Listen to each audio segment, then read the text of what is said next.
dalam rangka pemberdayaan perempuan di Kabupaten Banggai ini, kami telah menyiapkan yang namanya dana 1 juta 1 pekarangan. Untuk apa ini?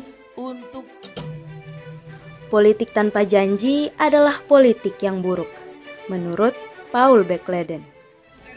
Janji politik adalah hal yang niscaya dalam negara demokrasi. Baik buruknya pemimpin akan dinilai dengan berhasil tidaknya janjinya kelak. Diperkenalkan secara luas oleh Bapak Amiruddin Tamoreka bersama wakilnya Bapak Furkanuddin Masulili saat masih menjadi calon bupati dan wakil bupati Kabupaten Banggai. Inilah program 1 juta 1 pekarangan yang diharapkan mampu mengokohkan ketahanan ekonomi keluarga Kabupaten Banggai. Lantas, program seperti apa itu?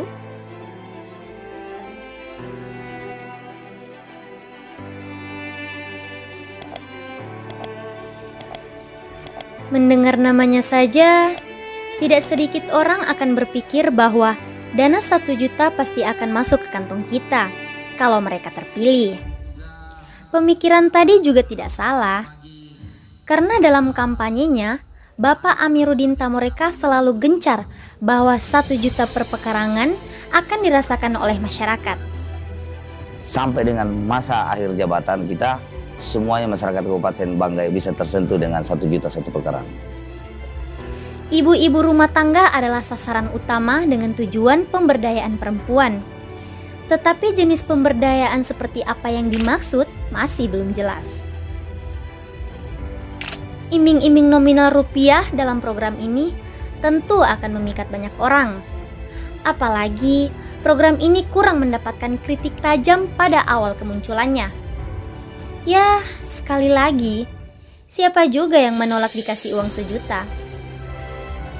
Minimnya penjabaran dan penafsiran dari skema program ini di awal-awal kampanye terkesan disengaja untuk menjaga popularitas dan persepsi positif masyarakat kala itu.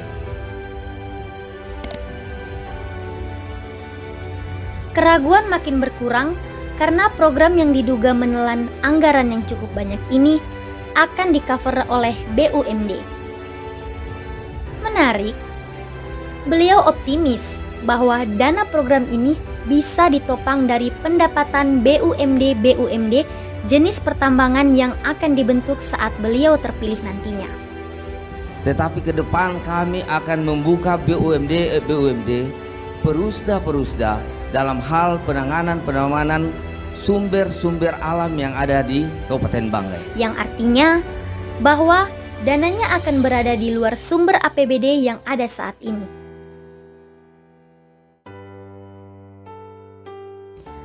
Melalui semangat Bapak Amir untuk mencapai kemandirian pendapatan daerah demi mewujudkan program 1 juta 1 pekarangan dianggap cukup mampu terasionalisasi dan tersampaikan dengan baik pada masyarakat. Lalu setelah terpilih, bagaimana kelanjutan program ini?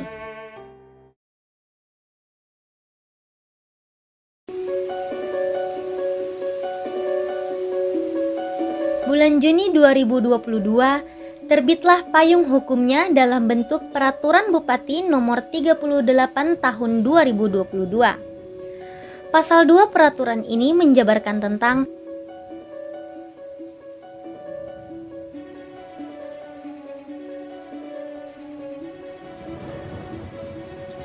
Jadi yang dimaksud program 1 juta 1 pekarangan adalah program budidaya pangan yang bisa berupa tanaman, ternak, dan juga ikan. Konsep program ini sama persis dengan kawasan rumah pangan lestari yang sekarang dikenal dengan P2L atau Pekarangan Pangan Lestari oleh Kementerian Pertanian yang sudah reguler dilakukan sejak tahun 2010. Dikutip dari Harian Terbit Dinas Pangan Provinsi Sulawesi Tengah mengatakan, penerima manfaat P2L di Kabupaten Banggai sudah ada 10 kelompok dengan masing-masing kelompok memiliki 30 anggota. Singkat cerita, program 1 juta 1 pekarangan bukanlah program yang baru. Apalagi revolusioner sehingga digadang-gadang sebagai program unggulan. Masyarakat sudah lebih dahulu merasakan manfaat program P2L.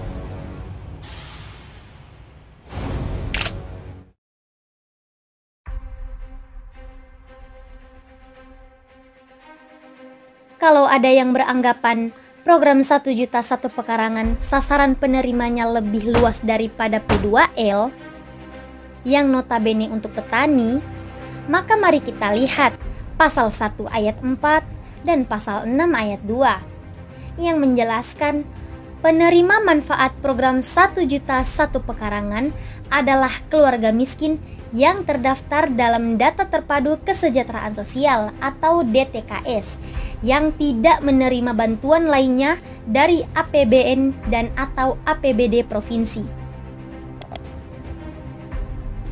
Kalau pasal ini disederhanakan, berarti penerima manfaat bukanlah semua masyarakat secara umum.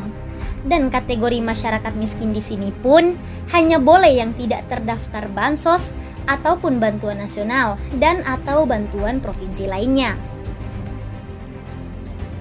Jadi, apakah ini berarti akan ada masyarakat miskin baru demi memenuhi ketentuan peraturan ini? Karena kami tahu DTKS adalah data pasti kementerian yang praktis hanya untuk program nasional.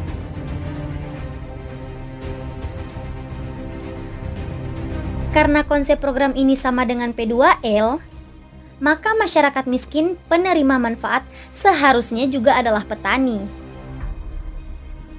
Dalam rapat harmonisasi Ranperbub, Bapak Amir mengatakan program ini akan dilaksanakan dengan pola pertanian terintegrasi.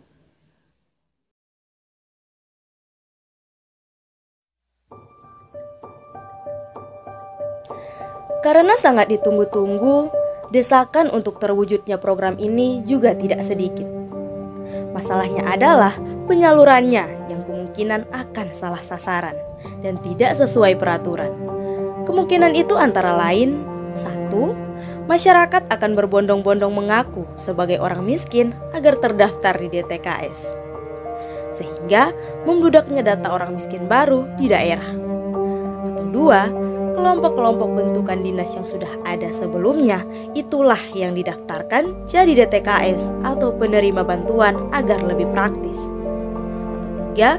Menggunakan DTKS lama atau data masyarakat miskin penerima bansos yang mana akan tumpang tindih dengan program pusat yang seharusnya dilarang dalam aturan ini.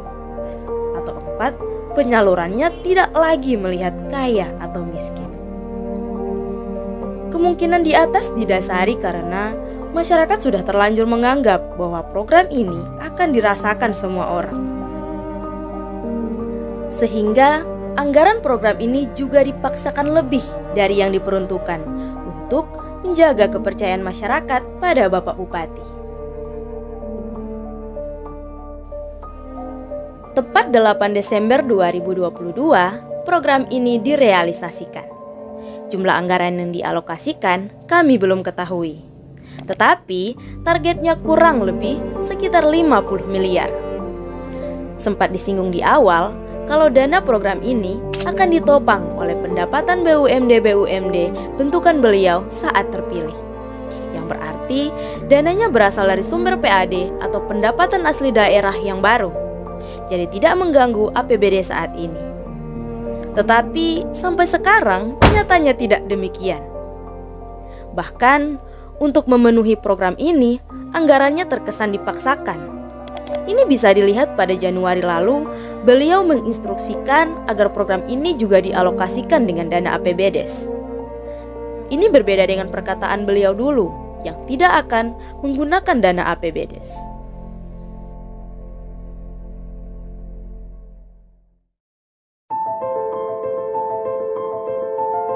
Bisa dibilang, sebenarnya program 1 juta 1 pekarangan sama dengan program reguler dinas-dinas atau instansi Pemda Banggai yang sudah ada, seperti bagi-bagi benih, bibit, dan ternak. Kalau niatnya untuk kemandirian dan ketahanan pangan, kita bisa dengan mendukung penuh program P2L yang sudah ada. Seperti di Provinsi Gorontalo, P2L-nya itu terbaik di Indonesia. dengan 607 kelompok dengan jumlah anggota per kelompok 30 orang dan setiap kelompok menerima kurang lebih 40 sampai 50-an juta dari pemerintah pusat. P2L-nya ini selain tepat sasaran, per orangnya bisa mendapatkan lebih dari 1 juta.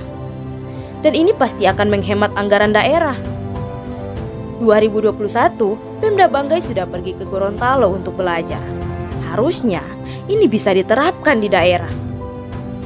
Atau terakhir, bisa dengan memanfaatkan tanah pemerintah untuk dijadikan lahan pertanian dan dikelola oleh BUMD.